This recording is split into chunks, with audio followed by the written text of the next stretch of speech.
नमस्कार. हॅलो. नमस्कार. मी आता कॉल रेकॉर्डिंग चालू करतोय. मला माहिती समजली की तुमच्यावरती हल्ला होण्याचा प्रयत्न झाला.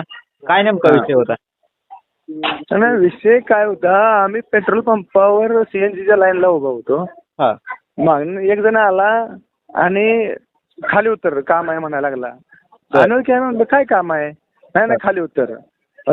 आरशात बघितलं पाठीमागे तर 2 दांडकी घेऊन 2 जण उभा होतं. बर बर. मग मी काय उतरलोच नाही. म्हणलं तुझं काय काम आहे? तू काय ओळख नाही पाळलं, मी कशासाठी खाली उतर? खाली उतर की काम आहे म्हणायचा. म्हणलं तुझं काय नाव आहे? तर ते म्हणताना फक्त म्हणला सूरज कदम. हा. एवढं म्हणलं आणि खाली उतर, तुला सांगतो काय काम आहे ती. आणि गाडी या दरवाजाला इसकं देतो. आपण गाडी आतनं लॉक होती. लगेच आम्ही गाडी स्टार्टर मारला. मला मित्र होता ना बाजूला, मुकेश. त्याने गाडी स्टार्टर मारला आणि आम्ही गाडी चालू केली. तर ती लगेच साईडला झाला. गाडी म्हणजे क्रॉस अशी लाईनीत गाडी होती ना.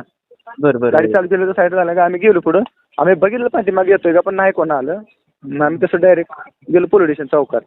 परत आता मग तिथलं सीसीटीव्ही आता तिथलं सीसीटीव्हीत कोण आहे तर कोण आहेत बघायला पोलीस स्टेशनला 8 जण येऊन दिलाय की ते सीसीटीव्हीत आम्हाला चेक करायचं आहे. पण ऍक्च्युअली त्यांचा सीसीटीव्ही तिथला बंद आहे. बर. म्हणजे पोलिसांचं असं म्हणणं आलं की तिथला सीसीटीव्ही बंद आहे. ते सीसीटीव्ही चालू असतात तर मग पूर्ण इन्सिडेन्स त्या सीसीटीव्हीत काही झाला असता. त्यांची गाडी नंबर पण लक्षात आला असता. बरोबर. असा विषय. हा. तुम्हाला काय म्हणायचं, तुमचं काय मत आहे? कोणाचे कार्यकर्ते असतील काय? ना आता म्हणायचं काय, आता ही माझं वैयक्तिक तर इथं कोणाची दुश्मनी नाही किंवा वैयक्तिक दुसरं कुठलं भांडण नाही किंवा कुठलं बांधायचं.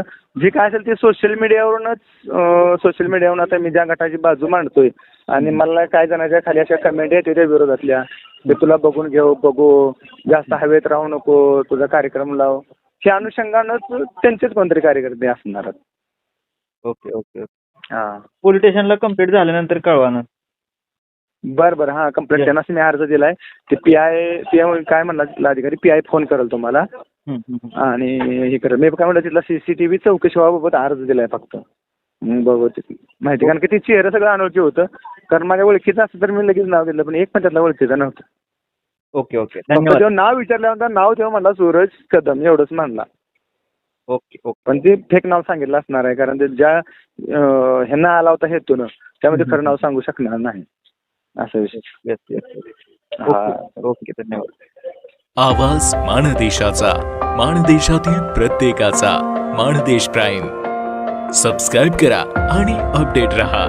नवीन व्हिडिओच्या नोटिफिकेशनसाठी बेल आयकॉनचं बटन दाबा. धन्यवाद.